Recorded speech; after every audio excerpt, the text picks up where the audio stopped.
Not off base. They're not crazy. They're not over emotional.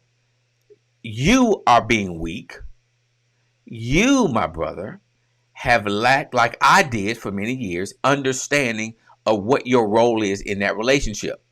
Your role is not to care for them financially, period, end stop, my job is done. No, your job is to give emotional care, meaning if they're hurting, give empathy. If they suffer with some type of mental disailment, depression, anxiety, love on them, validate them, encourage them to go to the doctor, encourage them to walk through the processes that they need to walk through. Be supportive verbally. Yes, it can be exhausting if you are not aware of your responsibility. If you're not aware of your responsibility, you would think, okay, why you keep coming to me? Because that's what they're supposed to do. And this is vice versa. I'm just talking about my own experience, but you got females out there who do not validate their husbands, do not cook, do not provide food, no type of mental support, no type of nourishment. Brother come home working all day. You ain't at you're at the house because he's working. And if you say you don't cook, well, okay, well, take a cooking class. Number one, you can do that, right? Number two, you can actually order out if it's in you guys' budget. You can make sure food is in there, right? You can show care. That's what you're supposed to be doing. Showing care. If you don't show care, they're not feeling care, which means they're going to move away emotionally. Some of you guys are wondering why your partner or spouse is acting the way they act. First question you want to ask yourself is this, if that's the case, like I had to do years ago. What am I giving in this relationship? What is my spouse experiencing in this relationship? Because I can say I'm giving something, but my spouse can experience something totally different. How do I know? Ask them. Or more than likely, they've probably been telling you. They ain't going to stay quiet about this. These are things you must practice. Your spouse is the only one you volunteered to care for. Your spouse is the only one you chose. You didn't even choose your kids. You didn't choose that personality. You didn't choose that behavior. You chose none of that. You didn't choose your parents. You got the hand you were dealt. You didn't choose their economic academia, right? Whether they lacked any skills in terms of finance. You didn't choose that. You didn't choose the neighborhood you grew up in. You didn't choose that. You didn't choose your classroom or your classmates.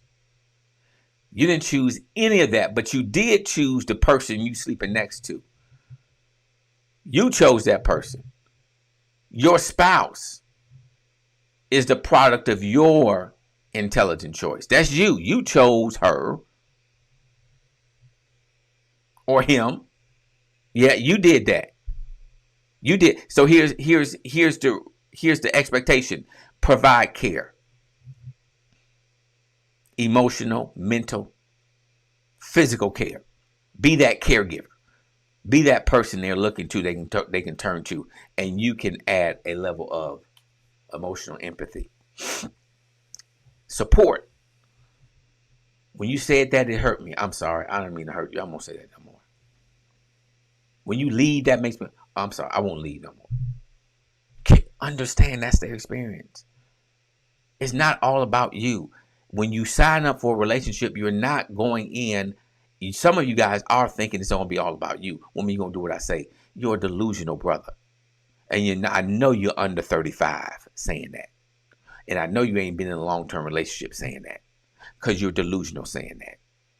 No one wants to be the contributing torture or terror or toxicity of anyone. I don't think that.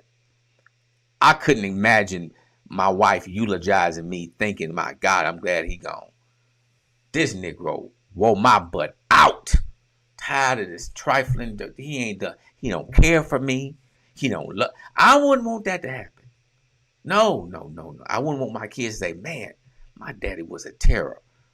Man, I couldn't stand him. My God, he never cared for me. Ever.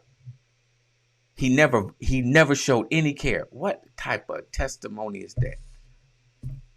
Come on, brothers. Realize, and I'm saying brothers, it could be a sister. This is just me. I'm cheering from a brother's perspective. So, experience is everything. How do they experience you? That's how I want you to focus on. I want you to focus on that. I want you to validate their experience. I want you to go home, and if they say something, apologize, validate.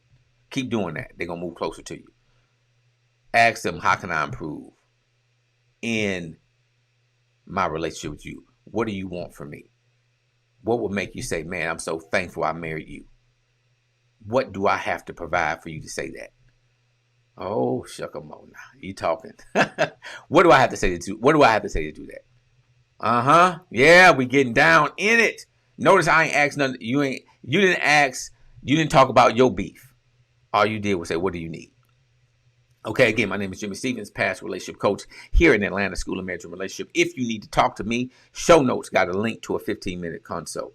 Have a link to my online classroom that you can purchase. Get me at your computer with you and your partner with exercises to help you move closer together instead of further apart. Have a lesson on anger, how to process it, how to deal with it. If you need a practical book, here it is, The Jimmy Rules. I am an author and relationship coach. So we put this in documented form. It's only 60 pages, guys. Easy to read, easy to apply. People who get this book love it. Those who send me the info on it anyway, let me know they're digesting it. It's blessed them. It's made an impact in their relationship. I want you to get it. Links are in the show notes, guys. We will talk soon. See you next time.